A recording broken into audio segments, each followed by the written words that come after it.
Welcome to the first episode of News with Suze of 2025. We are very excited to have Kevin Barron with us, who is also known as Defense Baron, not to be mistaken with Kevin Bacon. He is a defense industry veteran, national security reporter, and just as we were about to come on, he came with some breaking news of his own. Breaking news with Suze. Kevin, start us off. Yeah, just getting confirmed by a lot of Pentagon reporters, Trump has fired the Commandant of the Coast Guard. That's the top officer of the U.S. Coast Guard, which is a military service. And for those around the world, oddly, is not part of the Department of Defense. It's part of the Department of Transportation as a domestic military service. I think we could chalk this up to maybe his first major DEI fire at the Pentagon, with one would expect a lot more to come. And she is a woman. Yes, that's why. She was on the target list. The main target everyone is waiting for is the chairman of the Joint Chiefs himself, General C.Q. Brown, a Black American Air Force officer, career officer, 40 years in the service, but who has been very vocal in favor of DEI, one of the earliest senior Pentagon officials to say anything during the Black Lives Matter protest summer after George Floyd, and that sparked everything. So he's kind of been on the target list for Trump land and MAGA world as the shining example, they believe, of a DEI case, somebody who has risen through the ranks and was given a senior job because of their race or gender, not because of. Trump made a statement in his inauguration when he was being inaugurated as the 47th president of the United States. He made a statement that he was going to do away with diversity and inclusion initiatives, which is focused on bringing in minorities into senior government roles, and he was going to make it a meritocracy. Therefore, people were going to get their jobs based on merit, not because of the color of their skin and their gender. And he also declared there are only two genders. Now, from your experience, I mean, you know this world in and out. Are these people who have been fired, who are going to be fired, did they not deserve their jobs? What was wrong with their merit? You know, there's a lot of history to this entire issue in the military, especially when you get to the very senior ranks. The military, people forget it's a pyramid, right? Most people in the military are very young. And the Pentagon is an odd base in the world where there are more officers than there are enlisted people. And so the higher up the ranks you get, the theory is the harder it is to get and keep jobs. And over the years, clearly it has been white men, white men, white men. There are lots of reasons for that, including historic and systemic reasons that have to do with race across the rest of society as well.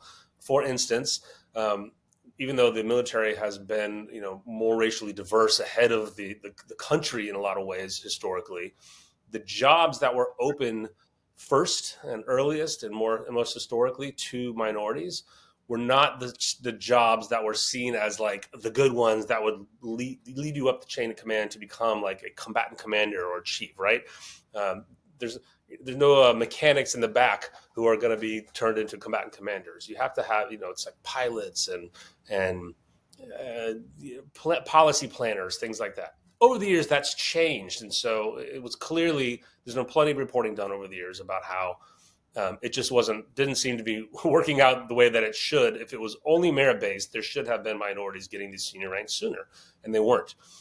Therefore, there have been conscious efforts to make the senior leadership of the military resemble the rest of the military, which is supposed to resemble the country, the nation.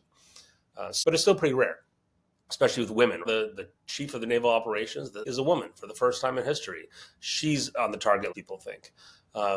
Prior to that, Vice Admiral Michelle Howard was one Black woman who was a 3-star Navy admiral. Very rare. She would get asked to do a lot of public appearances, a lot of events, but she was considered also not like a combat veteran type of admiral. So there's a lot in the military culture about who's better than other people in the military. If you're not a trigger puller, you're not as good as somebody who only fixed tanks back in the motor pool, right? Mm-hmm. There's always been grumblings whenever I've seen a Black service member be promoted to a senior general rank. It always comes with grumblings like, oh, it's just because they're Black. And C.Q. Brown was a good example of that. There hadn't been a Black chairman since Colin Powell a million years ago.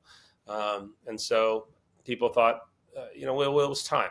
You should say there's a version of DEI in the military that no one talks about where the chairmanship is supposed to rotate around services, right? It wouldn't be right to have a Marine be the chairman of the Joint Chiefs and then another Marine and another Marine. You want to have a Navy guy, an Air Force guy. So with Helmet to Heels, we, part of our mission is spotlighting women building peace and security. In your experience, how has it been beneficial or has it not been beneficial? Well, at the Pentagon, I mean, you can look at it in many ways. You can look at the uniform services and the civilians, and you can look at the senior ranks and junior ranks in both those things. So take that the Pentagon is the largest organization in the United States, one of the largest in the world. It's 3.5 million people, right? 2 million service military, is it true that the U.S. military is one of the largest employers of Americans in the country? Yes, I don't remember off the top of my head, who and what, but yes, of course. I've seen, on the policy side, the people that decide the policies of the Pentagon are like the Undersecretary of Defense, the Assistant Secretary for like the Middle East, for Europe and NATO. There's all sorts of different offices. Over the years, it seems many more staffed by women, especially in the Biden administration. People like Mark Carlin, Kath Hicks, the Deputy SecDef, Christine Wormuth, the Secretary of the Army, these are experts in their fields who are trying to build careers in policy in the U.S. government where, you go in as a political appointee, maybe you're an assistant secretary of something. And then if your guy loses the election, the other team wins, you go out and sit at a think tank or a university or something else or an advisory group and you wait until your side wins again. And then you come back in. Well, now you have more experience. It's been 4 years, maybe 8 years. Now you go in as a deputy secretary or an undersecretary or something. Combat-wise, women in security has become front and center because Pete Hegseth is out there saying, until 10 minutes ago, he thinks women should not be in any combat role. Something that even Ted Cruz has said in recent years. And he's up for to be Secretary of Defense. Pete Hegseth, the nominee of SecDef, who last night on Trump's day one, the Senate Armed Services Committee passed his confirmation on a party line vote, 14-13, which to a lot of folks and to me was quite stunning that not a single Republican member of the Senate Armed Services Committee stepped out of line from Trump to say, look, this guy is just so beyond the idea of a qualified SecDef that we've ever seen. And instead they're not qualified. I'll say he's a combat veteran who served some tours and won some awards and then became a Fox News personality. He has no experience in running government agencies, working in government agencies at this level. He has no experience in working the politics.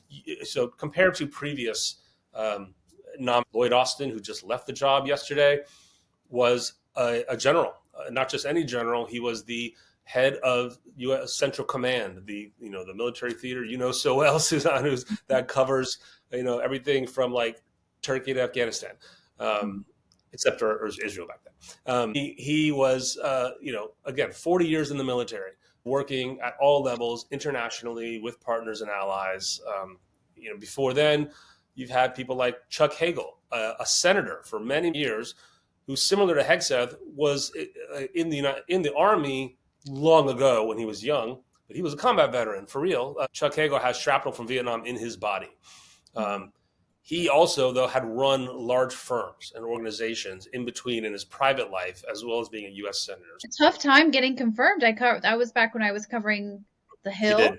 And he did. He was a Republican who was nominated by Democrat Barack Obama, but he was also openly hesitant and then against the Iraq war. He faced unusual opposition, but even he got through pretty easily. Pete Hegseth's position, which he says he's now changed, he's not going to go try to put an order in to reverse the way things are, but it is not a normal position that Republicans, that conservatives in security have, not even a ton of MAGA folks in security have, but it's part of this like super macho character that a lot of the men in MAGA leadership positions have and that Americans liked and voted for. It all falls in that same bucket to say, like, women shouldn't do this, the men should do the fighting, which ignores, like, history in the last 100 years. You've covered these wars. Anybody who's covered war and terrorism for the last 25 years has seen plenty of women in combat. Is there a different approach when it comes to security between men and women. And I ask this because obviously I've been covering the the Israel Hamas war, and I've been speaking to people inside Gaza and inside Lebanon with the conflict with Hezbollah.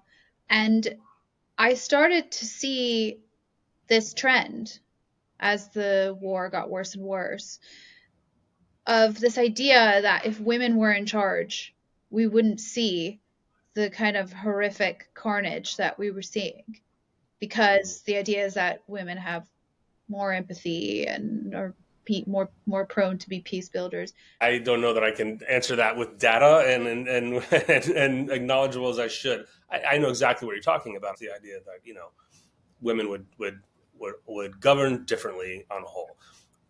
I think the women in peace movement, that as I've seen it grown, and as I've participated in every now and then, and as a reporter who has to cover that sometimes, I hear quite a few women who hate that, right? And they'll say, I don't know, talk to Golda Meir about being tough. Talk to Margaret Thatcher about being tough. And look at all the senior women in security and leadership roles in Europe. Look and how they've stayed and lasted, right? I mean, Kaja Kallas in Estonia was probably the second choice to wanted to be NATO SecGen. She didn't get the job.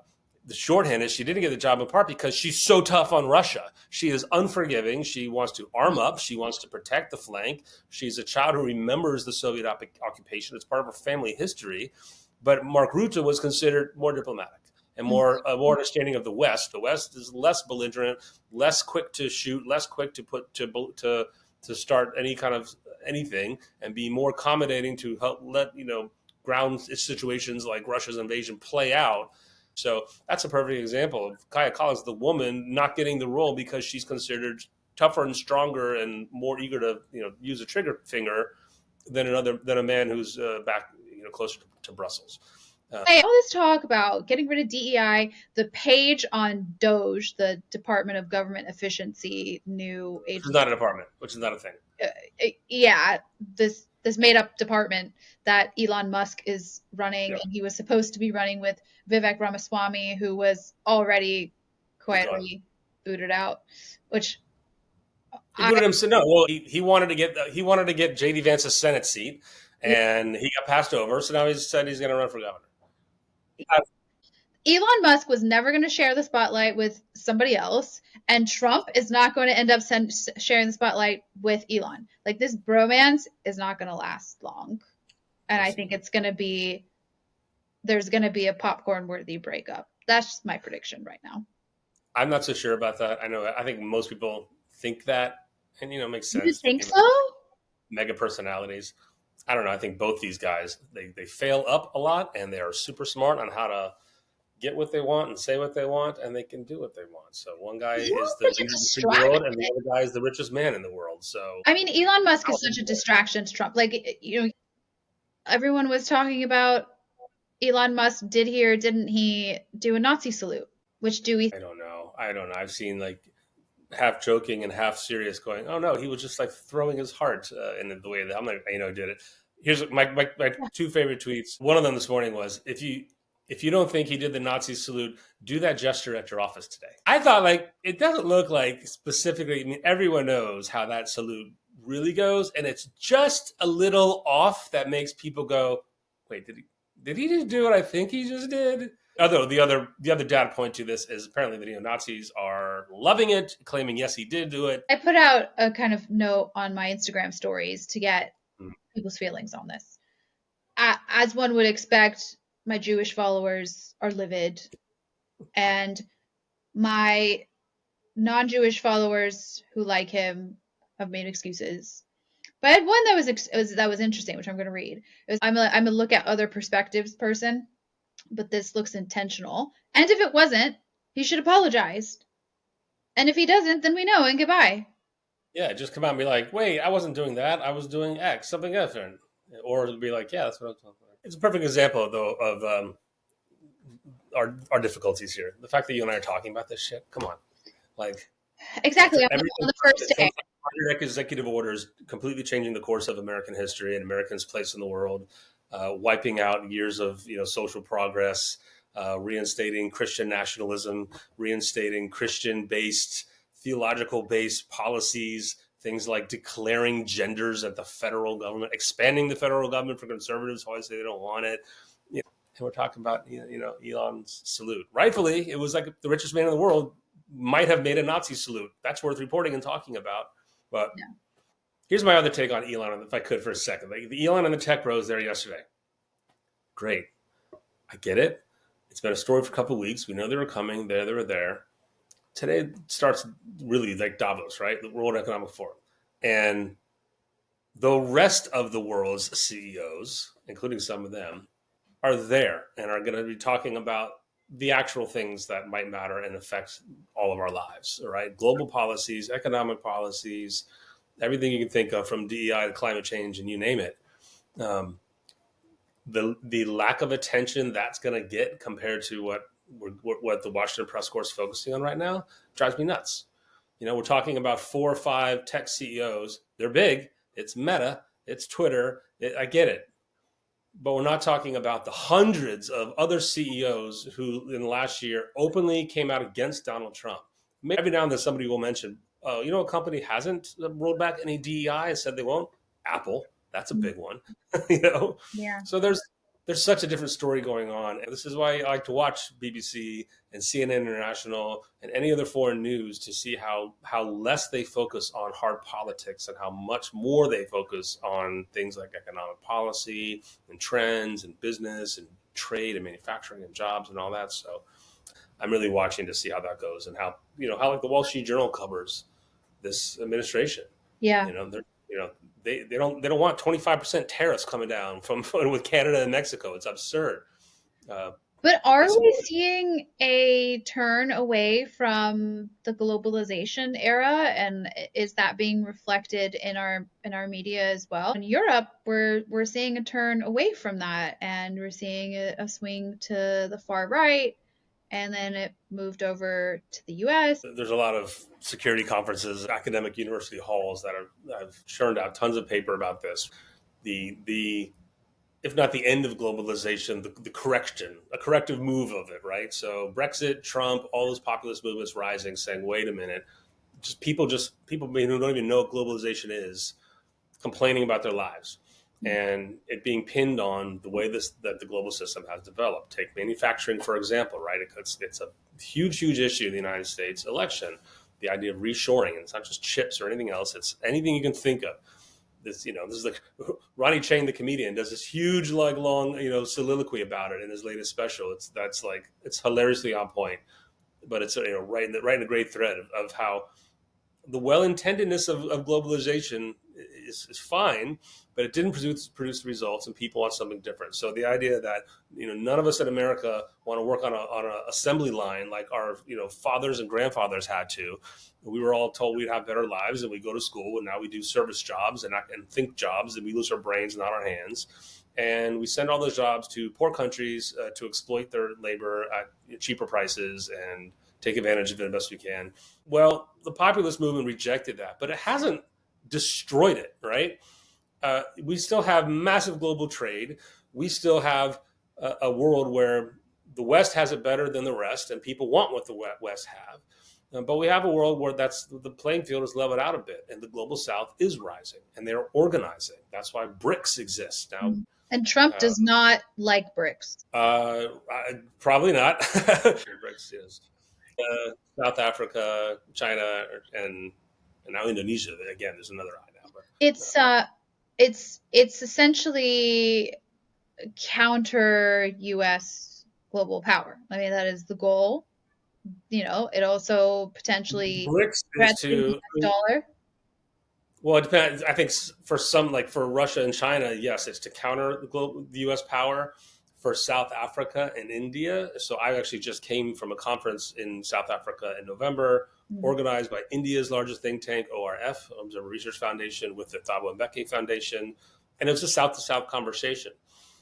I think, as I read it, those countries, of course, approach this differently than Vladimir Putin and Xi Jinping. They're not looking to counter America.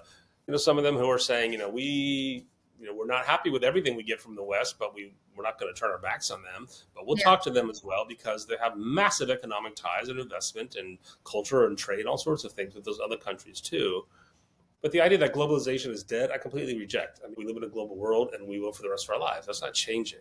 So the idea that we're going to go back to spheres of influence or, kind of some of the old school thing that Trump envisions, like massive tariffs and the idea of America as an island, and it's just not going to happen. Nobody really wants that again. Like the real business world, the leadership of the United States does not want that. They don't want to shut down factories in China unless you're a real political ideologue and you want nothing to do with it.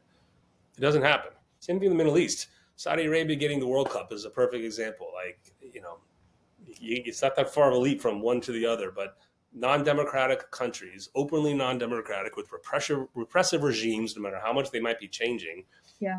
are winning, fawning praise from the West in an effort to break down barriers, and even if it's in the name of cultural unity and sports diplomacy instead of sports washing, take your pick.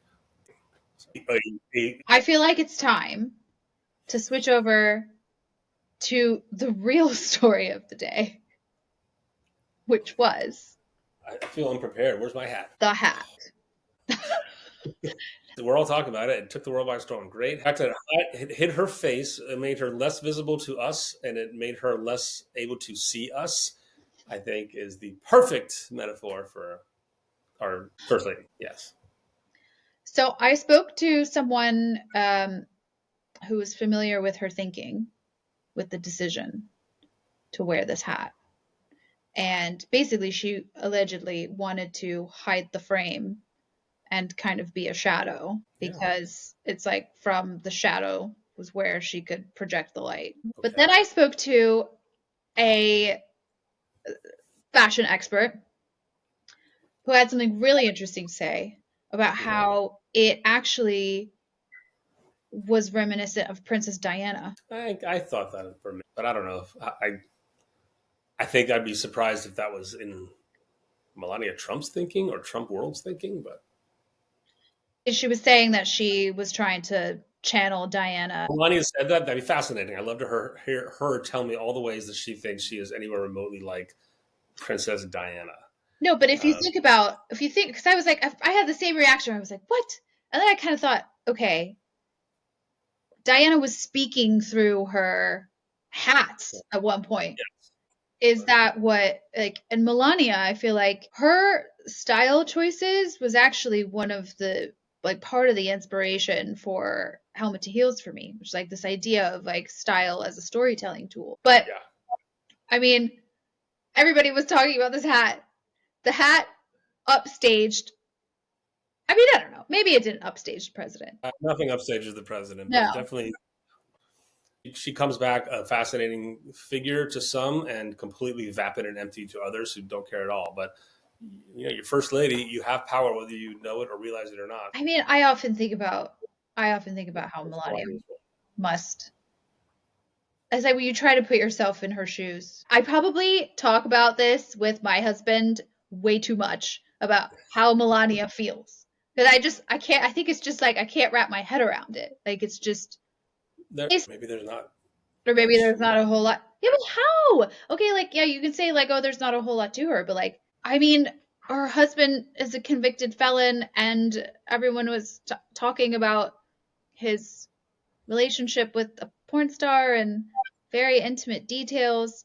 I mean, I think what's interesting is here, when I talk to people here, a lot of people admire him. I mean, there's no secret that, the golf, especially, Trump was top pick. I mean, people were celebrating here. And like when I get into, why do you like him so much? But they admire him because they're like, oh, it's like the greatest political comeback or just like comeback story in general. He's a strongman who likes to bend the rules of democracy to his favor to control power. And perhaps I think a lot of the Gulf leaders see themselves in Donald Trump. That's my take. The immigrant mentality of you make it on your own. You work hard. These are qualities that Republicans claim as their own, and so they see that in Donald Trump. Even though Donald Trump's done nothing on his own. He was literally given a gift horse, right? He was given millions, when he came out the womb. And he's always lived like that. There's nothing rags to riches or self-made about Donald Trump. But that's the narrative that they see, and that's what they gravitate toward. I want to go back to the cartels. Yeah.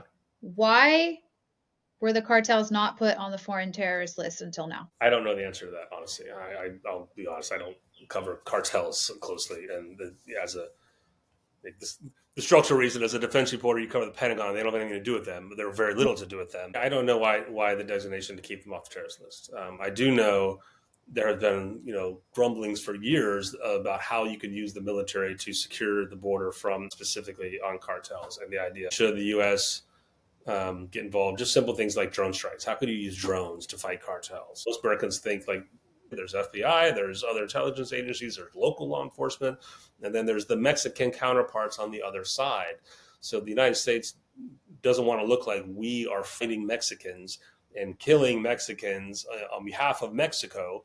We want the Mexicans to do that. I don't know. It's quite complicated, but I don't know the answer to you. But so now that it is on the foreign terrorist list, does that then mean the U.S. military gets involved with enforcing that? Well, no, the U.S. military still can't operate inside the U.S., but outside the U.S., I think it all depends on Mexico's invitation at some point. People in his orbit and then on the right calling for Trump to send the military into Mexico to stop the cartels in the name of stopping fentanyl coming over. It's not even a cocaine trade. It's like the fentanyl story. That's just immigrants. Literally, that would be an invasion of Mexico. And I asked General Milley on his last year, I said, what do you think of that idea? And his answer was pretty blunt. Like, I don't think it's a good idea that we operate inside of Mexico without Mexico's permission. That was a roundabout way of saying, no, we should not invade Mexico. There are people in the White House now who have said, yes, we should do this. With or without Mexico's permission, this is a national security threat, and it's our responsibility and legal authority to go do it. Part of securing the border, one of the executive orders was that within days, within what was that, 60, 90 days or something, U.S. Northern Command is to take control of securing the southern border. What does that mean? I have no idea. So U.S. Northern Command is the command that of the U.S. military responsible for troops, the chain of command of troops from, I think it's from the bottom of Mexico to, up through Canada. And it's called NORTHCOM, right? NORAD and NORTHCOM. They track Santa and they track incoming ICBMs from, the Soviet Union states. And they look to the south for this kind of stuff. So in the past, when the military is called to help, they don't even go to the border. They're behind the law enforcement that's at the border. They can help build structures and help with the supply lines and logistics for the law enforcement who is doing the real gunpoint kind of work on the ground, not soldiers, not troops. So it's still unclear of what's NORTHCOM going to do to secure the Mexico border that might be different than what was done before. So we're going to see troops active in Mexico. That's wild. No, I don't know that. Not across the border inside Mexico, not without Mexico's permission. If that happens, it would literally be the same type of, it should receive the same type of international condemnation as Russia marching into Ukraine, and that, it gives Xi Jinping full license to go take Taiwan anytime he wants, or any other piece of territory any other country wants. You can't just march into another nation, especially why would you do one that's your friend? We're friends with Mexico. We're trading partners. We're cultural partners. But isn't this part of the problem with his rhetoric around the Panama Canal? Yes, exactly. That one too. I forgot about that one. Of course. Where is that coming from? Why is he suddenly latched on to the Panama? People on the outside of Trump world who have interest in the Panama Canal, who didn't get what they want, and they've slighted the Trump world. All I know is he keeps saying, and he said yesterday that China is running the canal, which is not true, but there's a kernel of truth in it. So most ports around the world are run by private companies, and lots of those private companies come from Asia because Asia has massive shipbuilding and port management capacity that the United States does not have. And so, Yeah. so it's a company out of Hong Kong that is in charge of running some of the operations at the Panama Canal. It doesn't mean that China owns or runs the canal. Now, if you believe like the TikTok story, any company out of China is somehow controlled or owned or beholden to CCP, then okay, sure, China has their hands in the Panama Canal, and who knows? Like the worry is they could flick some sort of cyber switch and cut it off, and you know, massively alter the balance of power. Especially in wartime. If that's your concern, but I don't think that's the concern that's going on here. There's a lot of personal retribution. So. His whole thing is that he likes to be the person that sticks to his campaign promises. I mean, I think fentanyl is a big one. The first time I covered Donald Trump was in 2016 in New Hampshire, ahead of the New Hampshire primary, and we were in a small church, and he was just sitting on a stool with people around asking questions, and there was this one woman who had lost her son to a fentanyl overdose. And it was the first time I kind of got it, where I saw why people would vote for him and overlook all the other issues. And it's because he had this way of kind of humanizing these issues that politicians often talk about as just talking points. Sure. And does he really care, or is it really about, I made this promise and my whole brand is that I keep my promises, and so now I have to do it. I mean, I think it's interesting. I think I agree with you. I think you're onto something there. That the way that I view it, or the way that I describe it similarly, is I think he's a guy who just doesn't give a shit about the politics or about the rules of anything, whether it's international norms or political norms or family or society or good behavior. He think it's ridiculous. All of that is bluster, and it's time wasting, and it's ridiculous. And that's the feeling you get from MAGA voters, and they're like, "Come on, it's ridiculous." So I was yesterday doing radio coverage, and we had a MAGA supporter in the bar on Capitol Hill, and asked him, why are you here? Why did you vote? One of the things, first he started out saying, well, because of the immigrants, and the Remain in Mexico policy worked, and Biden canceled it and letting people into our country first, and then sorting out whether they should be here. That's ridiculous. They should stay in Mexico. Okay, what else? Then, little poking and prodding. The next thing out of his mouth, men and girls' bathrooms. Okay, here we go. Here it is. It was the idea, trans women, being allowed to be in girls' bathrooms. He goes, that used to be, we used to think that was a mental illness, and now every small group has to get accommodations, and I don't like it. And the host, corrects him a little to say, well, others may take issue at your characterization of that as a mental illness, but that kind of feeling, the idea that it's ridiculous that we're going to let a man, change their gender and be in the same bathroom as my little girl. It's ridiculous. Most people in this country think that, even if you think we should have, human rights and equal rights for anybody who wants to become trans anything, it doesn't matter. But that seems ridiculous. So there's these little like lines to be crossed that people think have been crossed and are a part. They come up to some hole of a society that they don't want, they don't like. So the idea of like, why are we letting immigrants or migrants flood across our borders illegally and then sort it out later? That just seems ridiculous. But he talks like that. So yes, the idea of Americans who know people have died of fentanyl, they can trace it to they think it's across the border. By the way, most fentanyl is not from across the border. It is domestically made. It is not from China either. That's a myth. That is a political, partisan, structured myth that there's Chinese enabled or based drugs being smuggled across the border by Mexican illegal. That's not how it's happening mostly. But that's the story that's overwhelmed everybody.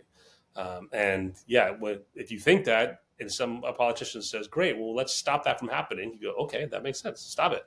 I don't care what the rules are. Stop it. I was saying, Ukraine is like that. Trump himself in a speech saying we're spending money to protect other people's borders, but not our own. I think that was a the one reference point he made to Ukraine without ever saying Ukraine in his speech, by the way. Europe is under attack, and the President of the United States didn't even mention it in his inauguration speech. Yeah. But it's the idea. Like, it makes sense to America to be like, yeah, why are we paying for that country to defend its borders and we're not defending ours? Yeah. They don't care about the rules. They don't care about a NATO treaty or Article 5, or they don't care about, even the Treaty of Westphalia, and nation states are sovereign. They don't care about that. Neither does he. But there was a rebuke of this idea that the U.S. should be paying for other people's wars. I mean, that was a pretty big takeaway from what we saw in the results of the election and why people. Well, yeah, but so have Evil Dalder come on, who does the best polling of the United States about foreign policy attitudes, or the Reagan people, get Dov Zakheim or whoever does the Reagan Forum, the Reagan Defense Forum that happens in December. Does another good poll of American public opinion on, especially the use of military force abroad, right? And the shorthand that seems to be holding, I look at the most recent ones for yourselves, but the shorthand has always been Americans actually do support having foreign troops overseas. Mm-hmm. They do support helping other countries fight their wars so that American troops don't fight them. It's literally the lesson of Iraq and Afghanistan. Mm-hmm. So what the United States is doing in Iraq and Ukraine is exactly what Americans said they wanted to happen, because they don't want to send troops over there like Iraq and Afghanistan. Mm-hmm. But even that has become too far, because it got it all meshed with Russia politics and Russia Trump, and there's a million layers of that. All that, but it's not clean. It's not like a clean example to say to Americans, do you support paying for another country to fight one of our enemies or not? Because it happens to be Russia, and all the baggage that comes with that with Trump, Tucker Carlson, and everybody else who becomes a Russia apologist or sympathizer, saying openly, why do I care? Why am I supposed to care about Ukraine? That's something he says all the time, Tucker Carlson. Why am I supposed to care about Assad? He just said that when Assad fell in Syria. He goes, why am I supposed to care about this? Like, I don't care. This does not affect me. I don't care about this. That's MAGA land. Why am I supposed to care? They're going to scream at me like I'm an apologist. I wrote about it all the time, about people saying, the minute Russian forces step one foot on American soil, I'll be the first to fight back. But I don't know. The point is to prevent them once they're already here. It's a bit late, isn't it? It's that's the Mark Indyk quote where he said, if you think the problem is going to stay over there, I mean, I'm butchering this, but he basically was like, you think the problem's going to stay over there. If you ignore it, it's going to end up showing up on your doorstep. Hey, Mike Waltz said that in the last week. The new National Security Advisor, he's incoming. We thought he was going to be the Secretary of Defense, and I argue that he would have been a better one possibly than Hegseth. But there's a good profile of him in the Washington Post last week that lays it out, that he's not someone that you would think Trump and MAGA world would pick, because he is for foreign interventions. He did not want to pull out of Afghanistan. He told Trump back then, when Trump was president, not to do it. He wanted to keep forces abroad for all the reasons that you said, right? Fight them over there, not here. He used Kansas City as an example. He said, it'd be better to fight them in Kandahar than Kansas City. Mm-hmm. And he said it again in the last month, that, he just wants to prevent the attack on Kansas City. And so he's going to try to work with the Trump administration. We'll see how long he lasts, compared to others like Steve Miller and the more, or Steve Bannon's, the others who are, who are less inclined to send troops abroad or keep troops abroad. Yeah. I mean, it'll be interesting what happens with Iran as well. Well, all of it too. I was saying too. Here's a question for you, Susan. Who's in charge of foreign policy in the Trump administration? Who is it? It ain't Marco Rubio. Marco Rubio is he's one of the best politicians out there. The fact that he survived this long and is now the Secretary of State after people thought he was humiliated in Republican primaries and was stuck in the Senate for life. Now he's the world's top diplomat. And it's not going to be Pete Hegseth, the Fox News guy, the young guy with no political capital, no political power, no global following, zero. He has no power whatsoever. He is fully there to do the White House's bidding at the Pentagon, right? He has no control over anything, I think. I mean, he's going to have a hard time, I think, with the uniformed services. Mike Waltz seems to be like the most respected, middle-threading kind of a guy. But again, he's still a bit of an unknown. He's not a long-term Washington power player in places like the tank, in the Situation Room, or at Langley, where he can snap his fingers and people are going to obey. Who's in charge? Is it all Trump? Even Witkoff and Morgan Ortagus. The spokeswoman, former spokeswoman. She's the deputy envoy for the Middle East now. For the Middle East, yes. That's what I'm saying. Like the only two people that I can think of who. But the Middle East envoy is not, not the strategic security advisor, not the No, Secretary of State, not the Secretary of those Defense, are not the the only two secret people director, not who DNI. yeah, who have like. I don't know who's really in charge, and I say this meaning like, look at the past administrations, right? I started covering these wars in the George W. Bush years, and when Obama came in, I said this recently too in the last characterizing the changeover this month. The Democrats wanted to demilitarize foreign policy after those years, right? The thought was there's too much emphasis on the Pentagon, Don Rumsfeld, Dick Cheney, not enough on diplomats. Yeah. We need to get out of that world. And so you had John Kerry and you had Hillary Clinton. You had major names, former presidential candidates who were given that job, similar to Rubio, you could say. Yeah. But they were part of, Obama's White House. And even though he was young and he was new, he had come from the Senate Foreign Relations Committee, but you had heavy hitters there. And even with Secretary Gates, you remember you had Secretary Gates and Secretary Clinton. These are giants of, foreign policy power and experience compared to what's in now. You don't know. Over the years, those Pentagon leaders arguably got weaker and weaker and less public. And by design, especially under the Biden years, right? The Biden administration took great pains to keep the U.S. military out of the spotlight, especially when it came to Ukraine and Russia, and especially with Israel and the Gaza and the war there. Instead, to keep it a diplomatic story, even though plenty of military going on, but to keep it a diplomatic story, not to let the Pentagon get dragged into it. And so you have bigger figures. That's why you have Blinken coming out as the biggest figure. He's the guy running foreign policy. I think the answer to your question, who's in charge of U.S. foreign policy, it's Donald Trump himself. Who doesn't really have a foreign policy. He has just, America first. He's all over the map. Foreign policy. And it changes all the time. Tweet by tweet. We'll see how that goes. The story I keep telling folks that's come out is back. People ask me how will the military respond to Donald Trump and the change and the people coming in, and I said, look, here's how they did it last time. General Dunford, when he was chairman of the Joint Chiefs, about once a month would have an off-the-record meeting with all the Pentagon reporters in his ceremonial room. It was going on for a while, and the reason for them, it was a full-on open question session. Ask me anything you want, because he wanted to make sure that we Pentagon press reporters were not getting led down paths that were not true. We're not chasing rabbits that weren't true. From and also, we're writing stories like, oh, they don't know what they're talking about. He was like, I'll tell you exactly what we're saying to the White House, what they say to us. He wanted to make sure we knew in a way that we weren't getting from. But this is because you were talking to other agencies?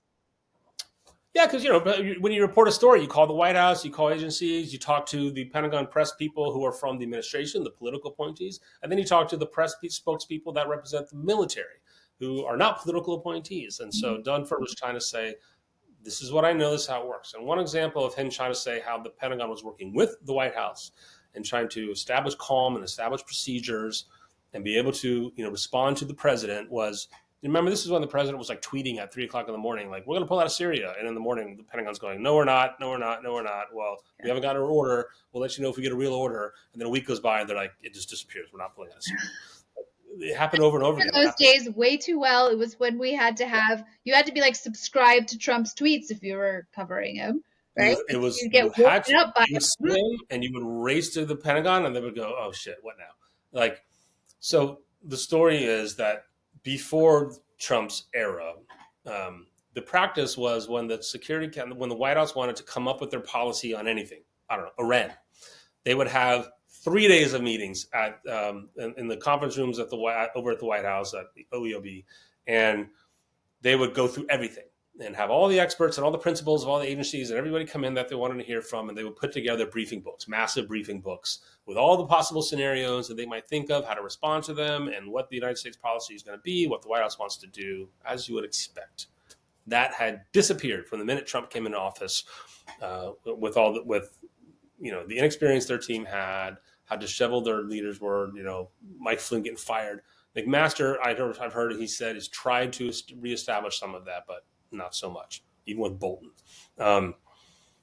What Dunford was having the Joint Chiefs of Staff do, he has his own Commander's Action Group and his own staff of policy guys. They were coming up with their own briefing books that were small, like 3 to 7 pages. Mm. And if I remember right, and it was everything they could possibly think of. What if he says this? What if he says this? Meaning, what if he tweets out tomorrow, let's nuke the moon? What do we do? What's our response? What's our response? Here's what we can do. Here's what we can't do, so that we are ready to immediately respond to that, put out the fires, keep the world from exploding.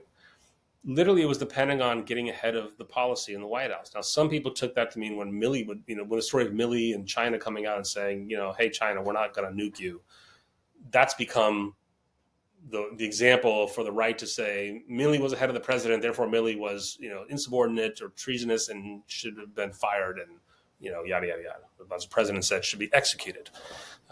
Trump said that, and that's why he was pardoned by President Biden. That's why he was pardoned by President Biden. Now, the Joint Chiefs before Milley were, in a similar fashion. The idea of the Pentagon's going to come up with a bunch of policies before the president even says them. Is that kosher? Is that smart? Or is that subversive? But that's what was happening.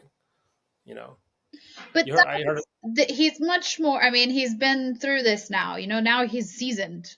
So he presumably he'll be more accountable. But it's still kind of him against the world. I mean, it's still, that's why if he really wanted to control the Pentagon, you know who he would not send over there? Pete Hegseth, right? He could have picked 1 million people. He could have picked I don't know who's the strongest. He could have put DeSantis there. That was a name that came up early on. But Hegseth is a loyalist who isn't a professional. But he is would kind of would fight back, right? I would think he's unlikely to push back with Trump. He's unlikely to push back, but he's also unlikely to know what to tell Trump. I've used an example of pick any kind of 3 a.m. example, right? You want somebody who knows what to do, but who can have the entire institution of the DoD doing it before the White House even wakes up. And what happens if there's another Benghazi and a U.S. consulate? Another Benghazi. My example is North Korea likes to do shenanigans all the time. They like to test underground nuclear devices and launch missiles. And every time they would launch one of these big missiles or do something like that, the Pentagon responds, often with tactile things. They turn ships around in one case and they send them back into the waters off. They go on alert. They run their own sorties in the air. The Pentagon does things to respond to those kind of provocations. One of the biggest worries has always been when North Korea started to test launch their long range or medium range missiles. When they, instead of launching them into the ocean, they launched them over Japan. Yeah. Which is now extremely dangerous and provocative. And the big worry is not that they're going to launch them at Japan, but that one of these things, as they often do, will fail and it will fall on Tokyo or somewhere else, and it will kill Japanese people. Now what? North Korea has now killed Japanese people. Yeah. What do you do then? Yeah. Tell me, Pete Hegseth, what do you do then? How do you, work the diplomacy? How do you, strong arm? Or when you have a big moment like the Benghazi, or maybe, I don't know, maybe Iran does something. Maybe there's more counterterrorism. Maybe the Taliban comes back, and now Walls convinces they want to go back in. Any kind of massive troop movement where you used to have, Or China makes moves on Taiwan. China makes moves on Taiwan. Probably the most likely scenario. The Indo-Pacific commander is going to have an opinion of what he thinks should be done, and all the Joint Chiefs are going to have an opinion. And the chairman of the Joint Chiefs, who right now is C.Q. Brown, a nuclear expert himself, a former STRATCOM commander, submarine guy, he's going to have opinions on what to do. But it's only Pete Hegseth who's the Secretary of Defense, who's in the chain of command succession to the president. If Trump really wanted a strong arm who would keep the Pentagon under his thumb, he could have picked somebody with a much bigger personality, a much more respected leader who's got military cred that's not just Fox News military cred, or who has political power that can turn to Capitol Hill and say, don't worry, do what I say, compare him to Dick Cheney, the power Dick Cheney had then, or that Rumsfeld wielded then. That's the kind of thing that nobody expects you're going to get. I wish him well if he's able to do those kinds of things, but no one thinks that's what he's being sent there to do, which is why his nomination is just so extraordinary to so many people. I think China is the one to really watch, and also from kind of global public opinion with these TikTok shenanigans. I mean, I think TikTok has been the single most effective public diplomacy campaign that I've seen in a while that is benefiting China. People were saying, I literally trust China more than the US. That was like the conversation that was going around. It was fascinating. I, you know. Yeah, I think there's the data threat and then there's the propaganda threat, right? And I think the reaction to them is both telling. I've been to China as a reporter. I've been a defense reporter for 25 years. I assume China is watching us right now. I assume China has access to everything I've ever turned on and touched in my life. I know other reporters who much more, are much more vigilant about having burner phones and double accounts and protecting their personal lives from their reporting lives. But But most even average then, I Americans mean, like I did all of that, and you do the best you can, but it's like it's every. yeah, I know. Then the OPM gets hacked, and so they get our data somewhere else. Like it doesn't matter, or like Yeah. Mastercard gets hacked or something like that, and they get it somewhere else. So then you say, okay, the propaganda. The country already thinks the people that worry about propaganda are liberals who claim that the right, does misinformation when we don't or we don't care about it. So already you've lost off the country. They don't care. The gap between what the national security leaders are saying are threats and how politicians and the public respond to them. And when sometimes everybody goes, oh, thank you for telling me, I won't do that thing, or thank you for protecting us. And other times people turn to them and say, yeah, you're full of it, or I just don't care. And this is one of these things, I don't care. You know who's not on TikTok? India. All of India bans TikTok Mm, because they know and they don't want it. yeah, So you're right. You're right. it was so Thing. I was lecturing my kids, you shouldn't be on TikTok of all these reasons of why China, China, China, until we wrote a story at Defense One that the U.S. Army had recruiters who were not supposed to be on TikTok were doing it anyway because of why? Because that's where the kids were that they had to recruit. Yeah. Like you can't recruit successfully if you're not on TikTok, where the number one social media platform in the world. We should be owning it, not ignoring it. And then eventually Biden himself is on TikTok and the campaign is on TikTok. So Americans are like, they don't get it. So I don't know. Maybe there'll be something will happen that they'll get it real soon, or not. But until then, we saw the guy from TikTok sitting next to Tulsi Gabbard yesterday at the the intelligence, the national director of intelligence nominee, side It's by interesting side. though, we're seeing like that actually got backlash among the, TikTok loyalists because the whole because I was talking to people who were really upset about TikTok going away and then coming back like 15 hours later. This was genius public diplomacy on the part of China. Mm-hmm. It was. People think American intelligence will never be as good or as effective as any intelligence service from a repressive regime because we have rules and they don't, or we have norms and they don't. They don't. Maybe that's part of what's changing with MAGAism and with Trump's ascension. But there are norms and rules where the United States is not going to help create a subversive app to take over the world and feed propaganda to the other side. Whereas in China, there's a cultural pride in figuring out how to do that. Right? There's a cultural pride in figuring out how to break something down and redo it for yourself in a better way for the purpose of the state. And there isn't. I mean, I think the US has had effective propaganda of its own. It's just, propaganda is like this dirty word, right? When effectively propaganda is messaging It's public pro, diplomacy. yeah, I Public mean, diplomacy. That's what it's called. Yeah. public diplomacy. I don't know. I think people argue the U.S. is horrible at public diplomacy, and It is again, now. I think it didn't used to be. I mean, I think Hollywood and the Olympics were kind of the two places where we really shined, especially. well, yeah, I agree with you there, but I'm separating. When I say the U.S., I'm meaning the government. I'm meaning the U.S. government compared to the way they used to be. Cool. They have been, especially in the past, and they still are now. The Hollywood office of the Pentagon is around the corner from the press desk. That should tell you something about it's all public information, I mean, and they're Homeland. controlling in some Remember the sense. show Homeland? Yes. So I was a big fan of this show, and I was covering the Iran nuclear negotiations in 2013. And it during that season, things were really tense with Iran. I mean, so we were reaching a sort of climactic moment, and I went to Geneva. They reached an interim deal on the nuclear negotiations. They reached an interim deal. Flew back with John Kerry. Missed my birthday party because he was my ride home, and come back, catch up on Homeland.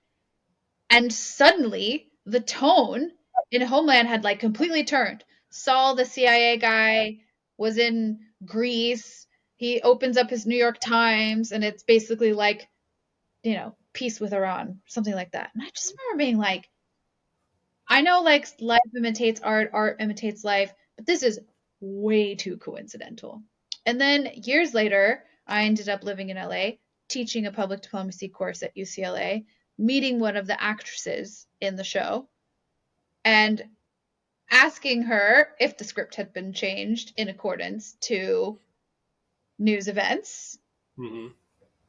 Guess they had consultants and in Nas? fact had changed. Yes. Wait. I know there's script consulting with the U.S. government, and these are often not career jobs; these are political jobs, and they make decisions like, will the Pentagon advise Top Gun on for accuracy in how they depict the military, versus will they tell Tom Cruise to take the Taiwan flag off the back of your jacket because it's going to be too provocative to China? Mm-hmm. That's different than the old days. There's an early case that this is not so famous, but the musical South Pacific. Mm-hmm. The South Pacific was created in close consultation with the State Department because after the World War II years, there were a whole lot of war babies and a whole lot of GIs coming back home to a country that, for the last years leading into it, hated Japan and hated everything about Japan. The perpetrators of Pearl Harbor. So suddenly, it was of the United States' interest to find ways to bridge these gaps and to to change American opinion on Japan and to help welcome all these war orphans back into the United States. And that's part of the story of South Pacific. It was a direct, public relations, crafted script with a real policy purpose behind it. Mm-hmm. That's the kind of thing that I in the larger sense, not just the movies, like American soft power.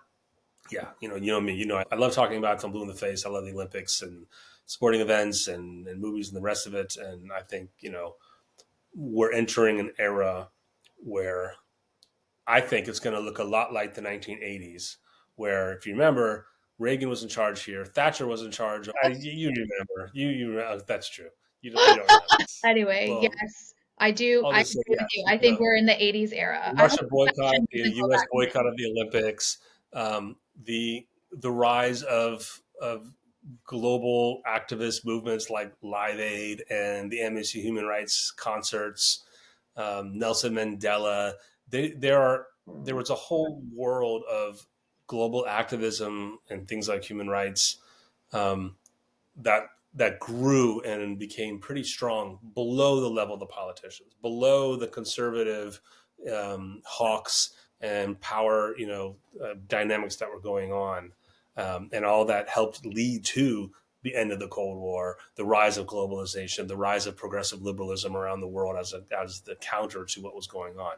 We might be entering a similar kind of a period if we're having right wing governments, be given power around the world. With it is going to come movements that want to counter that power. Those progressive-minded movements that are, much more attached to the arts and entertainment and sports and humanities worlds. So we'll see. I think it's going to be a really interesting era. I'm not down with parachute pants making a comeback, though. That is not helmet to heels approved. Did you wear parachute pants? No, I did not. Now ask me if I asked for them and wanted them, but I was not given. Because your parents had fashion sense and refused to let their son look. Because they weren't going to spend the money. Probably, Well, yeah. let's leave it with the former. I made plenty of worse fashion choices that they looked more like this Saved by the Bell of the early years. Okay, I can see a little Slater, a little Zach Morris Yeah, action. up those sleeves a little. Yeah, You know, yeah, yeah, lots of bright color block shirts. yeah. We're bringing it That's back. running man. Maybe that'll be my next birthday party theme. Saved by the Bell. Middle school dance party. Yeah, Middle school. there we go. There you go. All That's right, a Kevin, this has been jam. super fun. We've loved having you on News with Suze. Thanks, Suze. Hope Come I back delivered soon. the news. Always. Thanks.